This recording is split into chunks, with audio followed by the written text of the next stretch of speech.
Scotland County was named Scotland County in the division of Robson and Richmond simply because of the density of the Highland settlers and descendants that lived here. You can obviously see the predominance of Highland names that we find here, not just Mac names, but other Highland names like Sinclair and Nicholson and Graham and names such as that are definitely Highland. So the surnames are one thing that you can find. The predominance of the Presbyterian Church as well can be traced to them. The bagpipes historically have a very short history here in North Carolina. When we think of the pipes, obviously pictures of Scotland come in our mind, but you've got to think of that in terms of what an immigrant may have felt about bagpipes and kilt wearing and things like that as cultural retentions. The last thing that someone that might be suspected of a Tory would want to do is to wave a red flag saying, I'm different, or I may have some British leanings or something like that. The church obviously had an impact as well, because the Presbyterian Church, being quite conservative, as well as the Methodist and Baptist that began to spring up by the 19th century, were very much against music and dance. It's for that reason that we didn't have a long-lasting piping tradition here, even though there were some very famous pipers that came here. Highland games are really an invention, a reinvention of culture. I think everybody that knows something about Highland games knows that. Well, the history is you'll hear several stories. Some of them's made up, some of them are true. But really the history of the game is that a bunch of guys like the hammer. For the hammer, the guys in the hammer over in Scotland says, hey, you know what, I think I can throw a hammer further than you can. It was just bets and stuff like that. They was just seeing who could outdo each other. The only event that did not, all these originated in Scotland except for the sheaf toss, which is the sack of rope that goes over 35 feet these guys will be throwing today. It's a 16-pound sack of rope thrown with a 3-time pitchfork. That came in the United States in the 70s. But other than that, the other events originated in Scotland, and the significance of them is just fun competition.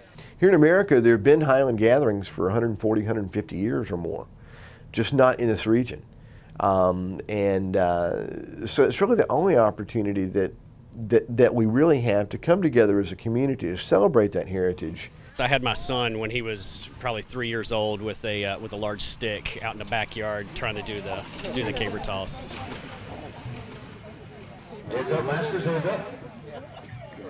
Here in Scotland County, it's an opportunity to draw people to this region, say for historical tourism as well as just pleasure.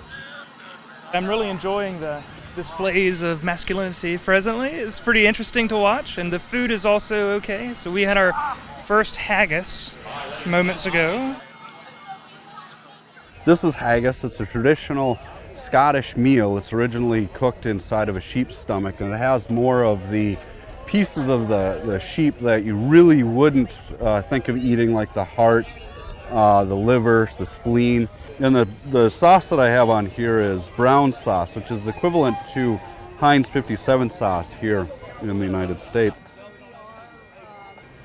We're probably the largest haggis producer in the United States. Wow. And then do you go based off of your traditional family recipe? Another haggis. Yes, it's a recipe that my father and his brother kind of put together when they came to this country.